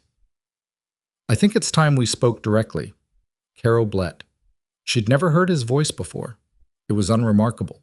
Middle-aged, Midwestern, the kind of voice that belongs to accountants and mid-level managers and men who have built significant power specifically by sounding like they haven't. I was wondering when you'd call yourself, she said. Livia handles most things, he said. She's very capable, but she tells me the situation has become more complex than anticipated, and complex situations benefit from direct conversation. What do you want to say? The Hall of Founders, he said. It's a significant move. I respect it. The problem is that it assumes you arrive there with your evidence intact and your people in place, and I'm not certain that assumption is going to hold. The back of her neck went cold. Is that a threat? It's a forecast, he said. I have people at 3 points between your current location and the hall. I know the vehicle you're driving. I know the address you're currently at, which I imagine surprises you, and I want you to sit with that surprise for a moment and understand what it means. She sat with it. She looked at the wall in front of her and thought very fast. The townhouse. He knew the townhouse, which meant either the address had been compromised at some point in the last 4 years, or someone had followed them this morning, or the car had been tagged. The car. She'd moved it twice in 6 weeks. The last move had been 16 days ago. If someone had tagged it before the last move, "What do you want?" she said. "I want what I've always wanted," Caro said. "The network. Clean, intact, functional. I'm not interested in burning it down. I've spent 4 years not burning it down specifically because I intend to run it.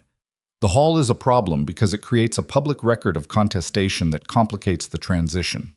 A pause. "Come to me instead. Bring the authorization. We negotiate the terms of the transfer in private. You retain a position in the new structure. The 12 names stay clean, and nobody stands in a room full of armed men making speeches. And if I say no, then the 3 checkpoints between you and the hall become a different kind of problem," he said. "And the hall meeting still doesn't happen, because without you and your evidence, it's just a room full of men who don't know what to do with their anger." She thought about a contingency protocol, still paused. She thought about 41 men who had said they'd stand in a room and be counted. She thought about Marcus Vell and the Hall of Founders, and what it meant to have that room and what it would mean to lose access to it. She thought about the car outside, which might be tagged, which meant she needed to not be in it. "Give me an hour," she said. "You have 30 minutes, Caro said. And then, with something almost like courtesy, "I've been patient for 4 years, Mrs. Vescari. That's not nothing either." He ended the call. She was on her feet before the screen went dark. Into the kitchen, where Dorian looked up from the table and read her face and stood without being told. "We have to move," she said. "The car's compromised. We're on foot." "To where?" "There's a transit point 6 blocks east," she said. "One of Gus's people will meet us." "And then?" "And then the hall," she said. "We go to the hall." He said 3 checkpoints. I know what he said. She was already at the door. "He told me so I'd be afraid. People who actually intend to stop you don't narrate the obstacles in advance. They use them. He's trying to get me to come to him instead." "What if he's not bluffing?" She looked at Dorian. She thought about the answer she could give him. The reasoned one, the tactical one, the one that laid out the probability matrix. Then she thought about 14 years and Gus Pella on the phone the morning after the summit asking if she was okay, and 41 men who had said they would stand in a room, and Daria Mel with her manila folders and her flat, capable voice. "Then we push through," she said. "That's what we do." They went out the back. The 6 blocks were not quiet. She felt the surveillance before she saw it.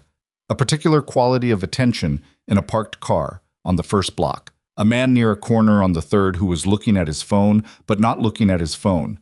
She didn't change pace, didn't look directly, just noted and cataloged and kept moving. Dorian was beside her.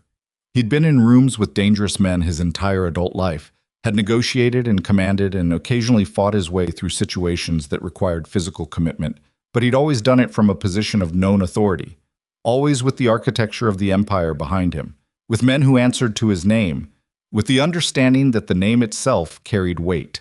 He was walking through his own city like a man stripped of all of that, and she could feel it in the way he moved.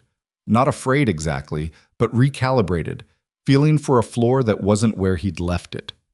At the fourth block, the car appeared. It came around the corner at normal street speed, which was how she knew it wasn't a coincidence. People in a hurry don't move at normal street speed. It slowed slightly as it came even with them, and the window was down, and she grabbed Dorian's arm and turned them both toward a shop entrance, stepping into the doorway as the car passed, pressing her back against the glass, feeling his shoulder against hers. The car kept going. It didn't stop. But a second car was at the far end of the block now, parked, engine running. "They're not going to move on us in public," Dorian said quietly. His voice was controlled. She could feel his heart rate and the tension of his arm, but his voice was steady, and she gave him that.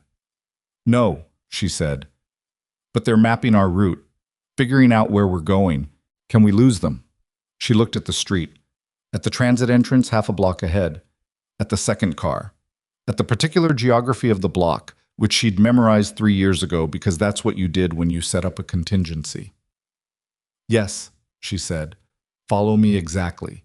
Don't hesitate." They moved. She took them into the transit entrance, down one level, through a maintenance corridor she'd mapped from building schematics she'd obtained through the property management company that handled the transit authority's facility contracts.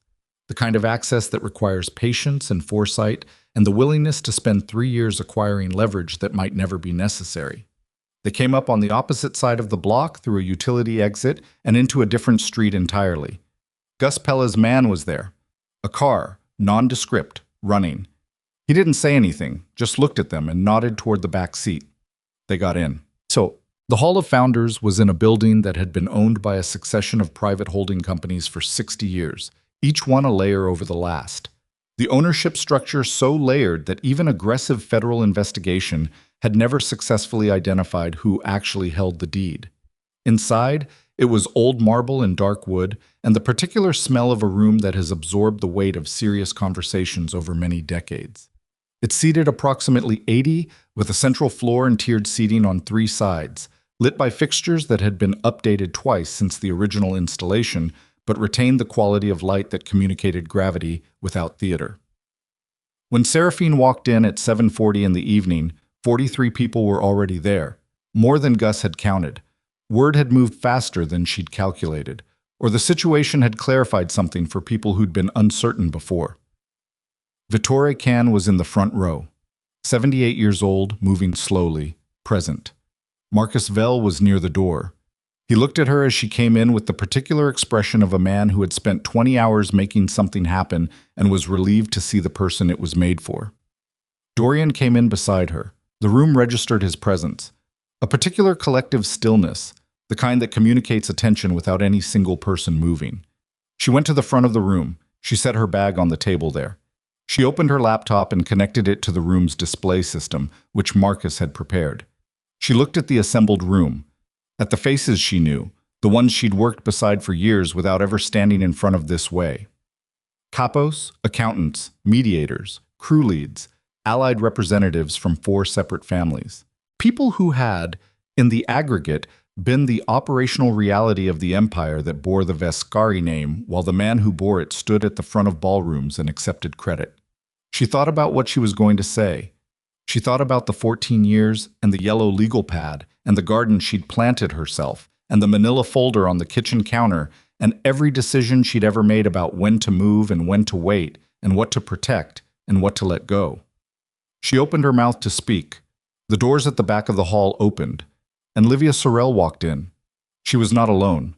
She had 7 people with her, and they came in with the specific configuration of people who have assessed the room in advance and chosen their positions.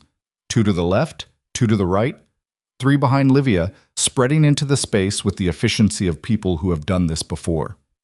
Livia walked down the center of the room toward the front, and every eye tracked her, and the sovereign crest caught the hall's light as she moved, and she walked like a woman who had expected to find exactly this and had prepared for exactly this and was not surprised by a single thing she was looking at. She stopped 10 feet from Seraphine. She looked at the room around her, at the 43 people who had come to stand in it.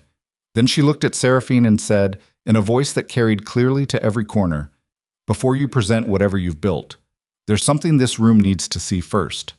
She reached into the jacket she was wearing and produced a folder. She held it up, not opening it, just holding it, the gesture of someone establishing the existence of a thing before deploying it. 12 names, she said, and everything behind them. If Seraphine Vescari presents her evidence tonight, these files go to federal investigators by morning. Every account, every communication, every transaction. She looked around the room. Not just 12 names, everyone connected to them, which, in this room, is most of you. The hall was absolutely silent. Seraphine looked at Livia. She looked at the folder. She looked at the crest against Livia's chest, and she thought about the biometric mechanism inside it. And she thought about 43 people who had come to stand in a room because they trusted a name. And she thought about Carol Blett on the phone telling her he'd been patient for 4 years. She thought about one thing she hadn't told anyone. Not Dorian, not Gus, not Marcus. One piece of the architecture she'd built 11 years ago at the instruction of the old Don, and then modified 6 years later on her own authority, and then modified again 8 months ago when the Blett connection first surfaced, and had never discussed with another human being because the old Don had been very clear that the deepest mechanism of the structure should exist in exactly one mind. She looked at Livia Sorel standing 10 feet away in the Hall of Founders with a folder and a crest and 7 armed people, and the patience of 4 years behind her, and she said, "Open the folder."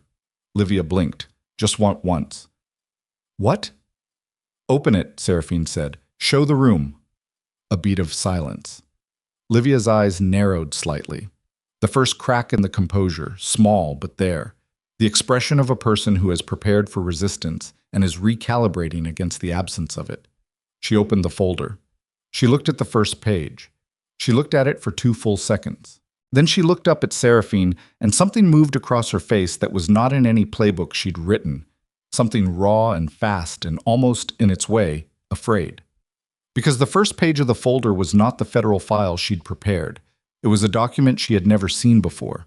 And at the top of it, in the particular dense handwriting of a woman who wrote on yellow legal pads in a small room that no one had ever examined carefully, was a single line that read, "Chain of Custody, Blett Coalition Financial Architecture, compiled over 47 months, authenticated copies held at 3 separate locations." And below that line were names, not 12 names. 41.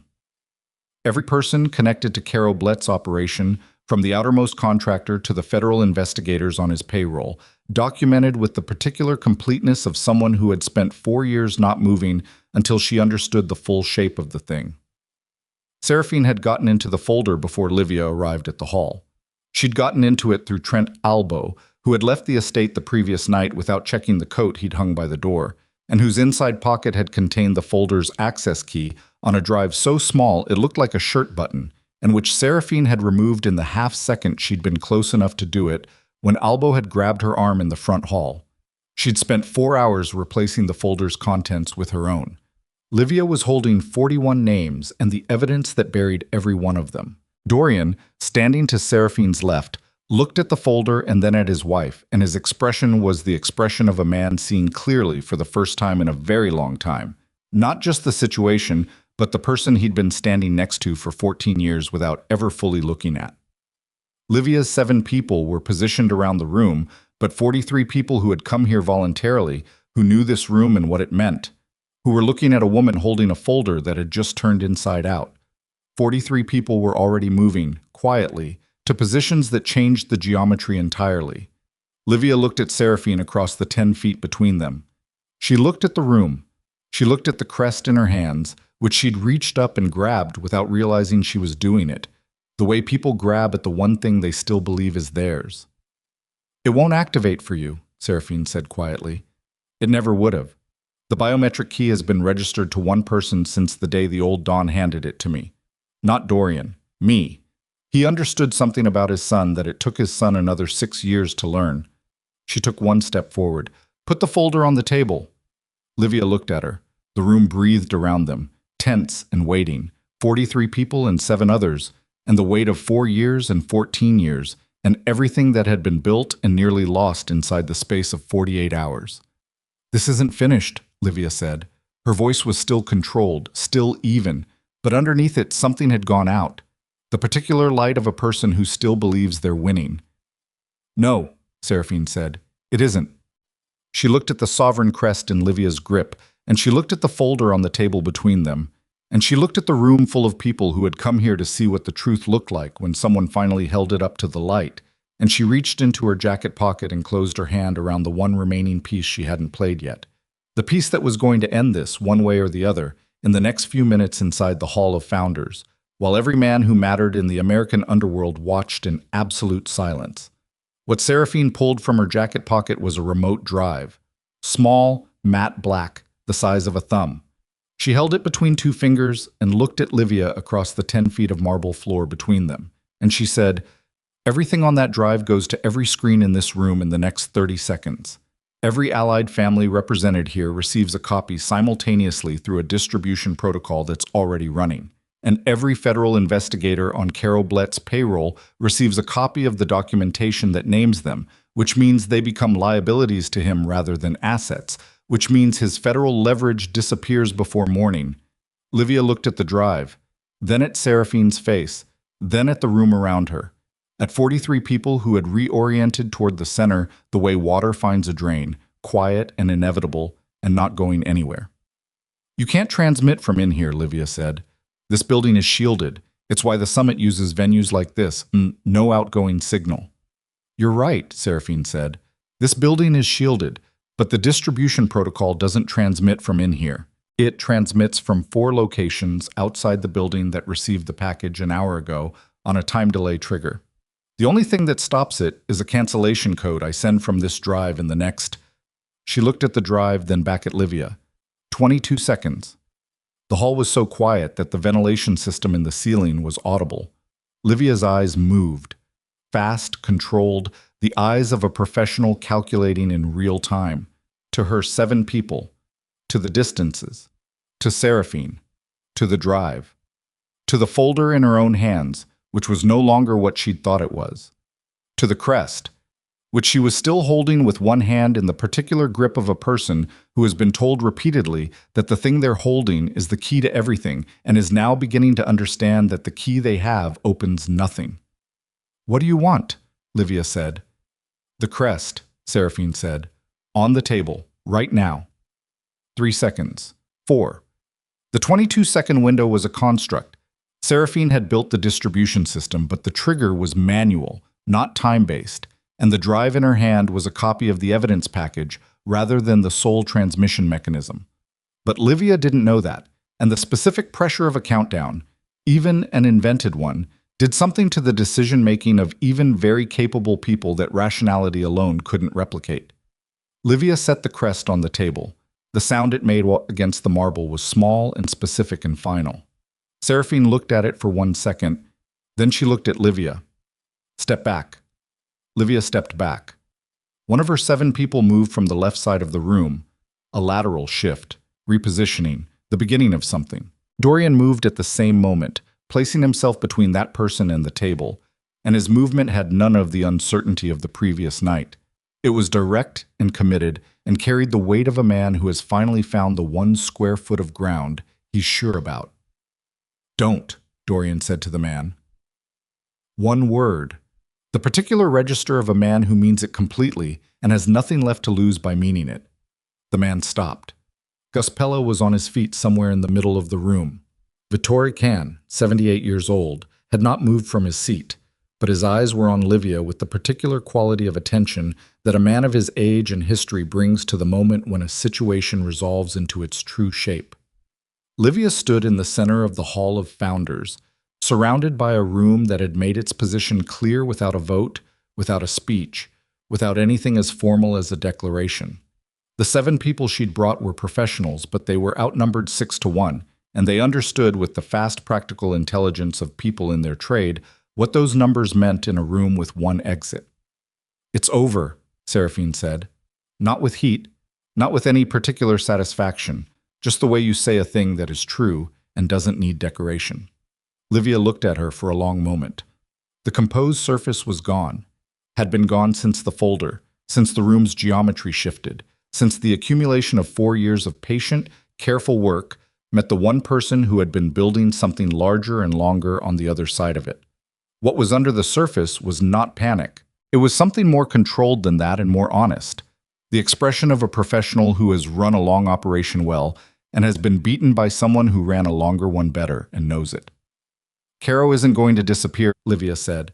Whatever happens in this room, he'll rebuild. He might, Seraphine said, but not with our infrastructure and not with federal cover and not with anyone who was in this room tonight. The coalition loses 4 years of investment and every internal contact they placed. She paused. That's a significant setback for a patient man. He'll come back. Maybe, Seraphine said. I'll be here. Livia looked at her. Something moved across her face. Not admiration, nothing as warm as that, but something in the neighborhood of recognition. The look of one professional seeing another clearly, perhaps for the first time, without the architecture of the operation between them. Then she looked at the room, at the 43 people, at Dorian standing near the table, at Vitor Can's steady eyes, at the sovereign crest on the marble. She turned and walked to the door. Her 7 people followed. Nobody stopped them. Nobody needed to. The distribution package was real, even if the countdown wasn't, and it was already in motion, and Livia was smart enough to know that leaving was the only move that preserved anything at all for Caro Blett's longer game.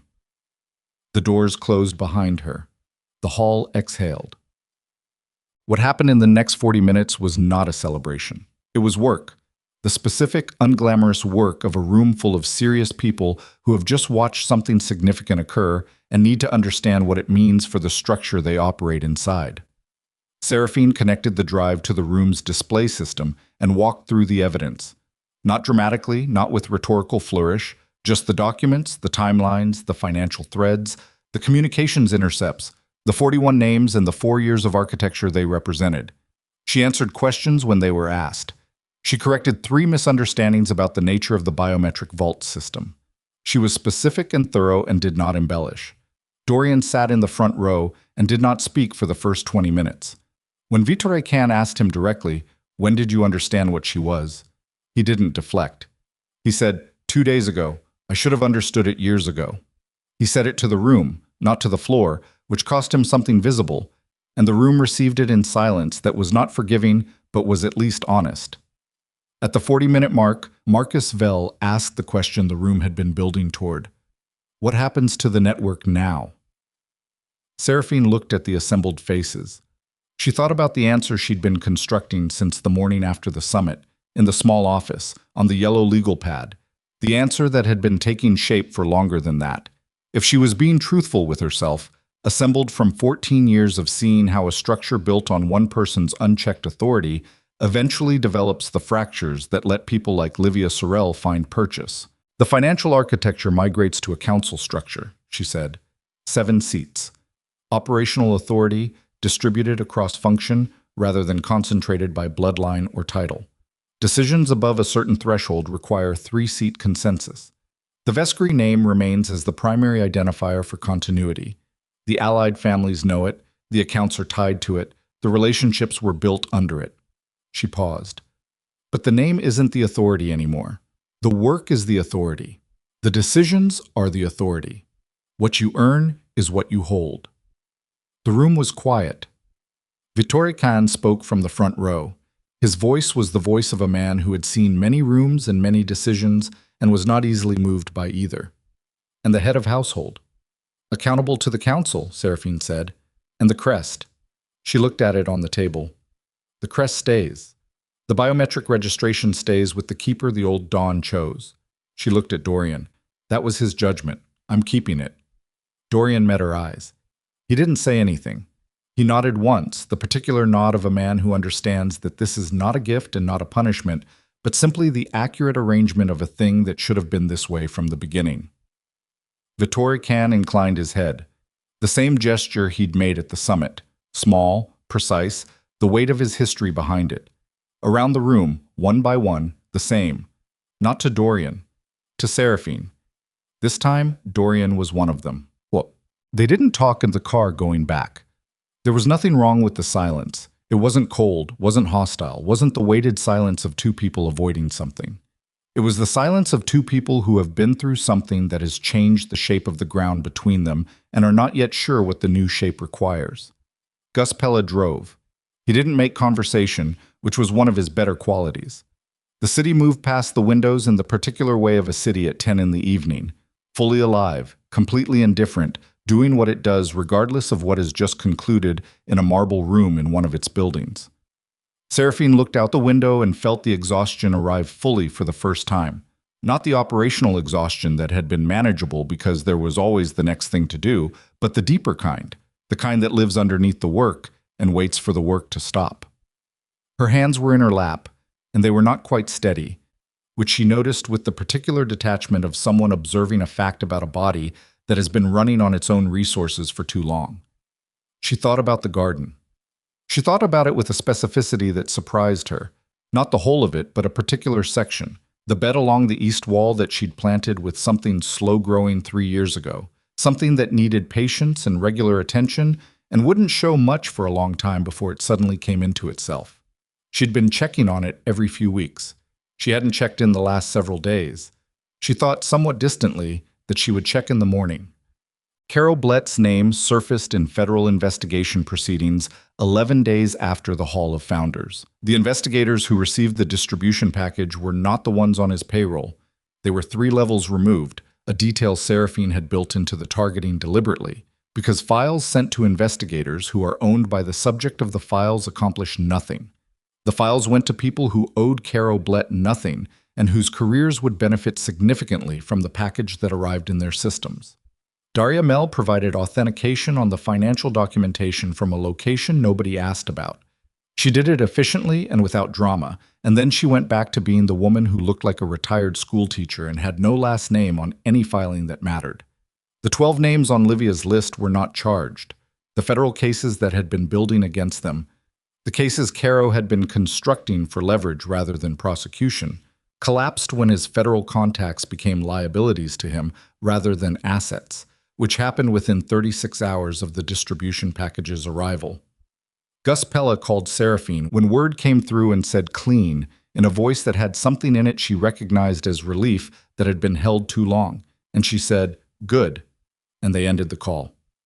Trent Albo, who had worked for the Viscari family before working for Caro Blett, was located in Milwaukee. The situation was resolved by people who handled such situations, in the quiet way those things are handled, and nobody asked Seraphine directly about it, and she didn't discuss it. Livia Sorel was not located. Seraphine had expected this. She'd built the distribution package specifically to close the operational architecture around Blett, not to produce arrests. That wasn't her field, and she'd learned long ago that reaching into fields that weren't hers produced outcomes she couldn't control. Livia would resurface somewhere, in some form, with some version of the capability she'd demonstrated for 4 years working someone else's operation. That was a fact. Seraphine filed it and moved on. The council structure took 3 weeks to formalize. 7 seats, as she'd outlined in the hall. The process of selecting the seat holders was not smooth. Nothing involving 7 strong-willed people with competing histories ever is, and there were 2 arguments significant enough that Seraphine had to intervene directly. And one situation that required Dorian to walk into a room and tell someone who'd known him for 15 years that the old arrangement was finished and the new one was not negotiable. He did it. She wasn't in the room. She didn't need to be. When he told her about it afterwards, sitting at the kitchen table with the coffee that had gone cold again the way it always did when either of them was in the middle of something, he described the conversation in the specific way of a man who has done something he didn't know he was capable of and is still processing the information. He pushed back hard, Dorian said. I know, he would. I told him the council wasn't a suggestion, that if he wanted a seat at the table, he needed to accept that the table had changed. A pause. He accepted. Seraphine looked at him across the table. Good. He looked at his hands around the coffee cup. It felt different, saying it because it was true instead of because I had the authority to say it. He looked up. Is that what it always felt like for you? She thought about that honestly. Sometimes, she said. Not always. There were things I did because they were true, and things I did because I was the only one in the room who understood the problem. Those aren't always the same feeling. No, he said. I'm starting to understand that. The kitchen was quiet. Outside, it was morning, genuinely morning, the kind with light in it, not the middle of the night hours they'd been living in for the past weeks. Through the window, the garden was visible, and the east wall bed had done something in the past few days that she'd noticed on her morning check. Not blooming, not dramatic, just a visible deepening of the green that meant the root structure had finally established itself. I want to ask you something, Dorian said, and I need you to answer it honestly. She waited. When you built the architecture, he said, the intelligence network, the contingency protocols, the biometric registration, when you built all of it without telling me, was that because you didn't trust me with it, or because you knew I wouldn't see the need for it? She looked at him for a long moment. She thought about the honest answer, which had more than one layer to it. Both, she said, at different times. Early on, it was because I saw a problem, and I solved it the fastest way I could, and the fastest way didn't require your sign-off because the problem wasn't in any category you were paying attention to. Later, she paused, choosing words with care. It was because I'd built something that worked, and I'd watched you make decisions based on what was visible to you, and the most important things were never visible to you, and I wasn't sure what would happen to the structure if you had access to its foundation. You didn't trust me with it, he said. No, she said. Not fully. He received that. He sat with it in the particular way he'd been sitting with difficult things recently, not defending against it, not redirecting it, just letting it be the weight it was. It was a new quality in him. She wasn't sure yet what to make of it, whether it was the circumstance or something more durable, but it was there and it was different from before. Was it the right call? He said. She thought about the Hall of Founders, about Livia in the front hall of their house with 7 people in a folder she thought was leverage, about Caro Blett on the phone saying he'd been patient for 4 years, about everything that would have been different if the biometric registration had been in Dorian's name instead of hers. Yes, she said. He nodded. All right, he said. And then, I'm sorry that you had to make it alone. She looked out the window at the garden, at the east wall, at the slow-growing thing that had been working underground for 3 years and was only now beginning to be visible. Apologies aren't the same as change, she said. I've been watching you for 3 weeks. The council, the conversation yesterday, the way you've been operating since the hall. She turned back to him. That's the part I'm watching. And it's early, she said. Ask me in a year. Something moved across his face that was not quite a smile, something more careful and more earned. He picked up his coffee cup and looked into it, and then set it back down because it was cold. The council is meeting Thursday, he said. I know. I want you at the table, he said. Not in the building. Not available if someone needs clarification. At the table. She looked at him. I've always been in the building, she said. You just didn't know it. I know, he said. That's not what I'm asking. I'm asking you to be at the table. She thought about what that meant in the specific terms of the council structure they'd built. The 7 seats, the distributed authority, the decision thresholds. She thought about what it would mean to hold a seat at a table she'd been building the foundation for since before the table existed. She thought about the old Don, who had registered the biometric key in her name and said nothing to his son about it, who had understood something and made a decision about it that he never explained, and left her to carry the explanation in the only language that actually mattered. The work itself, the day-to-day maintenance of something too complex for any one person to fully see. She thought about what it would be different to be visible. Thursday, she said. Thursday, he confirmed. She got up from the table. She picked up both coffee cups and put them in the sink. She looked out the window at the east wall bed one more time, at the slow green deepening of a thing that had been working underground for years, quietly, without anyone watching, building the root structure that would eventually hold whatever came up through the surface into light. The sovereign crest was returned to the family vault 3 days after the Hall of Founders, in a brief private ceremony attended by Marcus Vell, Vittori Can, and Gus Pella. No speeches were made. Vittori said that in his experience, the objects that carried the most authority were the ones that spent the most time out of sight, which was the most he'd said at any single occasion in recent memory, and nobody argued with him. Seraphine held the crest for a moment before it went into the vault. It was lighter than it looked. It always was. She'd noticed that the first time she'd held it, years ago, when the old Dawn had pressed it into her hands during a conversation she'd never repeated to anyone. The silver was worn smooth in places, the wear of many hands across many decades, and she could feel under her thumb the almost imperceptible seam where the biometric housing was built into the metal, invisible to anyone who didn't know to look for it. She put it in the vault. She closed the door. She set the biometric lock with the particular sequence that only her biology would ever open. Gus Pella, standing to her left, said nothing. He didn't need to. He'd been in this business long enough to know that the significant moments didn't announce themselves. They arrived quietly, and you recognized them by the specific weight they left in the room after they'd settled. Vittoria shook her hand when they left the vault room. His grip was the grip of a man who had done this once or twice before. Firm, specific, the handshake of a professional, acknowledging a professional in the language that their world had always used for things it didn't put into words. Marcus Vell walked out with her into the corridor, and after a moment he said, "The assistant, the one who told Livia about the hall.